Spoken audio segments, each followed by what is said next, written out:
নমস্কার। আজকে দেবকেয়ার ডিপারগো প্রোডাক্টের একটা অসাধারণ রেজাল্ট, একটা সুন্দর ফাটাফাটি রেজাল্ট নিয়ে আমরা এখানে পৌঁছে গেছি। তো একদম প্রথমে পরিচয়টা করে নেব। এই জায়গাটার নাম কি রয়েছে?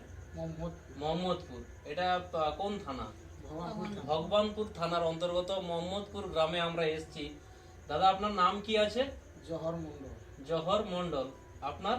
তুলসী মণ্ডল। তুলসী মন্ডল। আচ্ছা, আপনি কি কি প্রবলেমে ভুগছিলেন?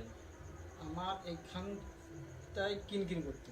আচ্ছা আচ্ছা, আমি তমলুকে দুবার গেছি, ফটক তুলছি, ঔষধ খেলাম, একটু কমে যায়, কিন্তু একবার নিষ্পৃত হয়নি। আবার আচ্ছা, কটক গেলাম। কটকে ওখানে প্রথমবার গিয়া ফটক তুলাটির যাগিতবতী করার সব রকম পরীক্ষা করেছেন আর কি? করেছি। তাই সেতে ঔষধ দিল, ঔষধ খেলাম, খেলার পর কোনো রেজাল্ট হয়নি। আবার দ্বিতীয়বারে গেছি, যে একবারে হচ্ছে নি, আবার দ্বিতীয়বারে গেছি। দ্বিতীয়বারে সে কি রেজাল্ট, তার ওষুধ আমি এখন বর্তমান খাইনি, আমার ওষুধ পড়ে আছে। আমি এটা খেয়েছেন? আমি এই ওষুধগুলো খেয়েছি, বর্তমান এখন আমি সুবিধা আছি। দেবকেয়ারের ডিপারগো প্রোডাক্টটি খেয়ে উনি এখন দারুণ আছেন, একদম সুস্থ আছেন। তো এটা আপনি কতদিন ধরে খাচ্ছেন? এটা আমি এখন বর্তমান 2 মাস চলছে। 2 মাস চলছে, মানে প্রায় 2টো ফাইল খেয়েছেন। তো একদম জহরবাবুর কাছ থেকে আমরা জানলাম উনি যেখানে প্রচুর টাকা খরচা করেও রেজাল্ট পাননি, সেখানে দেবকেয়ারের ডিপারগো প্রোডাক্ট 2টো ফাইল খেয়ে একদম দারুণ ফাটাফাটি আছে। তো ধন্যবাদ আপনাকে। আপনি আপনার কি সমস্যা ছিল বলছিলেন?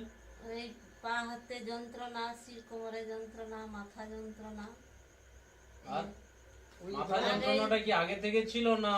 না, ওই সাপ কামড়ানোর পর থেকে সাপ কামড়িয়েছিল? রোজ প্রত্যেকদিন সন্ধে হলে যন্ত্রণা হতো। আচ্ছা এই ওষুধটা খাবার পরে আমি ভালো আছি।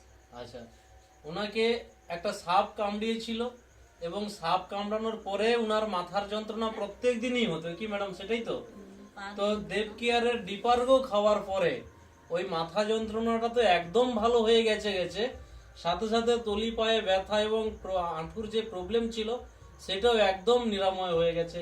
কি ম্যাডাম, আমি ঠিক বলছি? হ্যাঁ। তো এই অসাধারণ রেজাল্ট হওয়ার জন্য আমি দেবকেয়ারের ডিপারগো প্রোডাক্টটাকে ধন্যবাদ জানাবো। তো এটা বলার জন্য আপনাদেরকেও ধন্যবাদ। নমস্কার।